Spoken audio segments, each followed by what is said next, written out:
ओम श्री गुरुवे नमः। गुरुर्ब्रह्मा गुरुर्विष्णु गुरुर्देवो महेश्वरः गुरुसाक्षात् परम ब्रह्म तस्मै श्री गुरुवे नमः।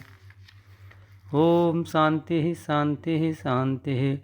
श्वेता स्वतर उपनिषद, जिसकी व्याख्या स्वामी अखंडानंद सरस्वती जी की है। प्रवचन 7 चल रहा है। संबंध भाष्य। विषय है उपसंहार तथा उपनिषद का प्रारंभ। बात उपनिषद की चल रही थी। वेद आदि का जो अनादित्व है वह भी साक्षी में कल्पित है। मुख्य परमार्थ सत्य एकमात्र ब्रह्म है और वह प्रत्यगात्मक वेद भी, शब्दात्मक वेद भी, उनका अनादि तत्व और उनका अनंत तत्व भी, यह सब के सब कल्पित सत्य सावंतिक सत्य हैं। इसलिए जो आत्मज्ञान है, ब्रह्म ज्ञान है, वह वेद से भी ऊपर है और अपने आत्मा का, ब्रह्म का, परमात्मा का साक्षात्कार हो जाने के पश्चात वेद पुराण शास्त्र आदि भी बाधित हो जाते हैं। केवल अज्ञ विषयता उनमें रह जाती है। यदि वे स्वरूप भूति होवें तो स्वरूप ज्ञान होने के बाद बाधित नहीं होंगे।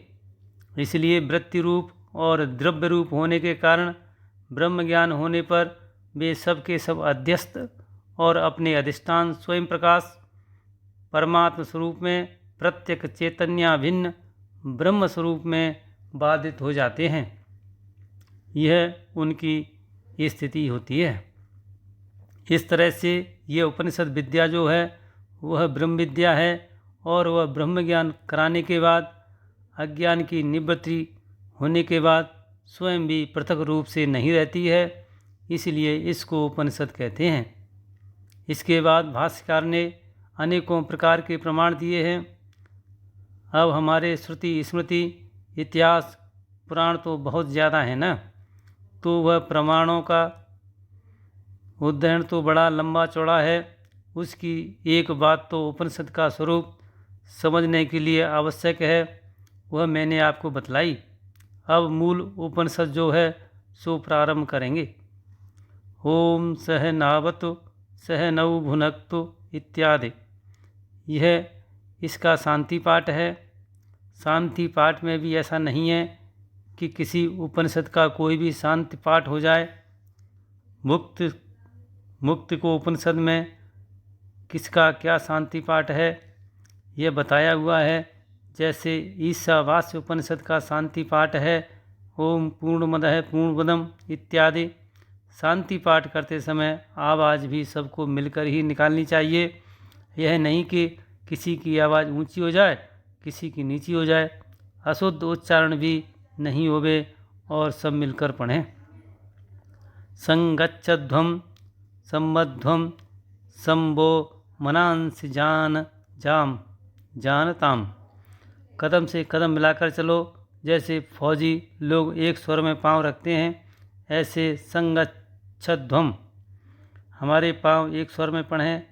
सम्मध्वम हम एक स्वर में बोलें।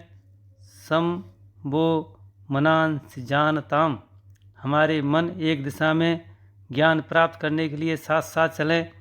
इसका मतलब यही है कि मन भी बेसुरा ना हो, आवाज़ भी बेसुरी न हो। बैठें तो ज़रा कायदे से बैठें, नहीं तो किसी का मुंह पूरब तो किसी का मुंह पश्चिम, कोई टेढ़ा हो गया, कोई लटक गया। और बैठने में सुविधा क्या कि अपनी सुविधा ज़्यादा ध्यान न रखकर हमारे साथ जो बैठा हुआ है उसको तो कोई असुविधा नहीं हो रही है, इसका ध्यान रखकर बैठना चाहिए। यह बैठने की मर्यादा है। जब व्यवहार शुद्ध होता है तब हृदय शुद्ध होता है, और हृदय जब शुद्ध होता है तब परमार्थ के ज्ञान की योग्यता आती है। इसलिए अपने व्यवहार को भी शुद्ध रखना चाहिए। इसी के साथ सत्संग को विराम करता हूँ। ओम शांति शांति शांति।